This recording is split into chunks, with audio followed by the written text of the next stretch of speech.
Emang boleh Densus 88 menguntit Jampitsus Kejagung? Ngapain? Kalau gitu, kita bahas lengkapnya hanya di Katanya. Densus 88 adalah salah satu satuan elit di Kepolisian Republik Indonesia.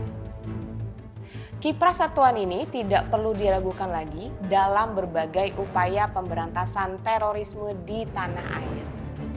Densus 88 yang didirikan pada 2003 ini dibentuk menjadi unit untuk mencegah terorisme dan juga teror bom. Nama satuan Densus 88 belakangan ini tengah menyita perhatian masyarakat. Usai diduga mengintai Jaksa Agung Muda Bidang Tindak Pidana Khusus atau Jampitsus Febri Adriansyah. Peristiwa ini terjadi pada Minggu 19 Mei 2024 atau tepatnya ketika Febri tengah menyantap makan malam di sebuah restoran Prancis di kawasan Cipete, Jakarta Selatan. Dalam waktu yang bersamaan, ada dua pria tidak dikenal juga ikut makan malam di restoran yang sama. Keberadaan mereka dianggap mencurigakan karena selama mereka di sana, mereka tidak melepaskan masker. Mereka hanya sesekali menyulut rokok. Salah satu dari mereka mengeluarkan alat perekam suara. Alat tersebut sengaja diarahkan ke ruangan yang digunakan Febri. Karena mencurigakan, pengawal pribadi Febri yang berasal dari Satuan Polisi Militer TNI langsung berusaha mengejar. Satu orang diantaranya berhasil ditangkap, sementara satu lainnya berhasil meloloskan diri. Usut punya usut, pria yang ditangkap itu merupakan anggota Densus 88. Ia bernama Iqbal Mustafa berpangkat Bribda. Setelah ditangkap, Iqbal menjalani pemeriksaan yang dilakukan oleh Puspom TNI. Dalam pemeriksaan tersebut, Iqbal dihujani banyak pertanyaan terkait tujuannya menguntit Jampitsus.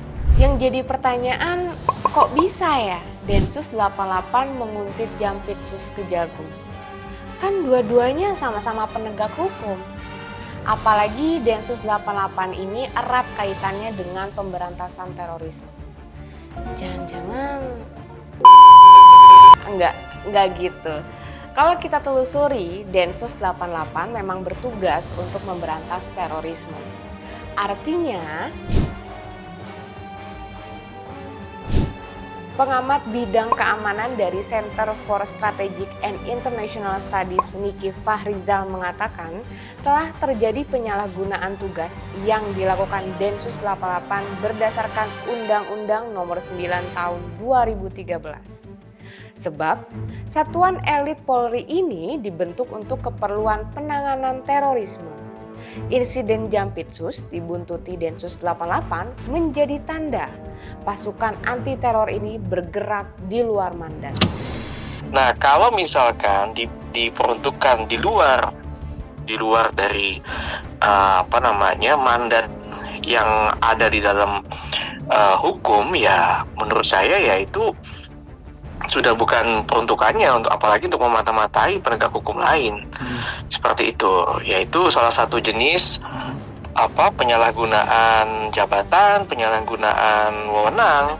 Iya, harusnya kan dia bergerak dalam mandat itu kan. Ya kan? Sasarannya adalah jaringan teror, ya. Tapi kan ini kan di luar penugasan itu. Artinya memang perlu dicek apakah ada perintah. Ya, ada perintah untuk menguntit atau memata-matai Jampitsus itu. Nah, ini kan harusnya kan penyalahgunaan jabatan atau penyalahgunaan kekuasaan seperti ini kan harusnya itu kan ditindaklanjuti secara serius, gitu loh. Nah, karena ini kalau kita mau lebih serius lagi bahwa berbahaya apabila sewaktu-waktu ada unit pasukan khusus begini digunakan bukan untuk peruntukannya. Selain itu, Niki melihat ada kesalahan dalam tata kelola hukum di balik peristiwa Densus 88 menguntit Jampitsus. Ia berharap masyarakat tidak berdiam diri melihat peristiwa ini. Saya menyoroti suatu peristiwa yang lebih serius lagi bahwa kalau misalkan ada manuver ada agenda politik dengan mengerahkan Densus 88 untuk memata-matai aparat penegak hukum lainnya. Artinya kita punya permasalahan serius di dalam tata kelola penyelenggaraan negara dan tata kelola hukum. Ini jauh lebih serius daripada melihat salah satu sebagian kecil fenomena politik, apakah yang bersangkutan ingin menjadi jaksa agung atau apa, itu puncak piramidanya. Tapi kalau mau lebih dalam lagi melihat bahwa kalau ini dibiarkan, carut marut penyelenggaraan negara ini dibiarkan, artinya sewaktu kita tuh menjadi normal saja gitu loh. Ketika terjadi ada penyalahgunaan jabatan, penyalahgunaan kekuasaan. Jadi istilahnya itu, kalau kita diam, publik diam, artinya ya ini menormalisasi penyalahgunaan jabatan atau penyalahgunaan kekuasaan. Itu yang berbahaya. Terkait peristiwa ini, Kapolri dan Jaksa Agung justru tidak terlihat khawatir. Soalnya, mereka berdua sama-sama memperlihatkan kemesraan saat bertemu di Istana Negara pada Senin 27 Mei 2024 lalu. Bahkan, Jaksa Agung ST Burhanuddin mengklaim tidak ada masalah serius di balik persoalan penguntitan Jampitsus. Presiden Jokowi juga telah memanggil Kapolri dan Jaksa Agung buntut ramainya pemberitaan Densus 88 menguntit Jampitsus. Senada dengan Jaksa Agung, Kapolri juga mengatakan tidak ada masalah antara Densus 88 dengan Jampitsus. Oh, sudah saya panggil tadi. Hasilnya Pak, gimana Pak? Tanyakan langsung ke Kapolri. Ya, Kapolri ada. Izin Pak. Kan dengan Pak JA kan sudah sama-sama menyampaikan nggak ada masalah. Sekedar informasi, pengamanan di kawasan Kejaksaan Agung sempat diperketat usai adanya penguntitan Densus 88 terhadap Jampitsus. Salah seorang saksi sempat melihat ada drone asing sengaja diterbangkan di kawasan Kejaksaan Agung. Di atas lapak terus, berputar-putar di atas lapangan. Di atas lapangan Kejagung RI.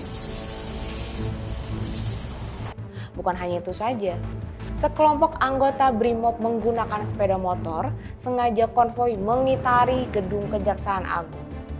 Bahkan, saksi setempat menyatakan kelompok BRIMOB tersebut mengitari gedung Kejaksaan Agung hingga 3 kali. Alhasil, Satuan POM TNI disiagakan untuk berjaga di sejumlah titik.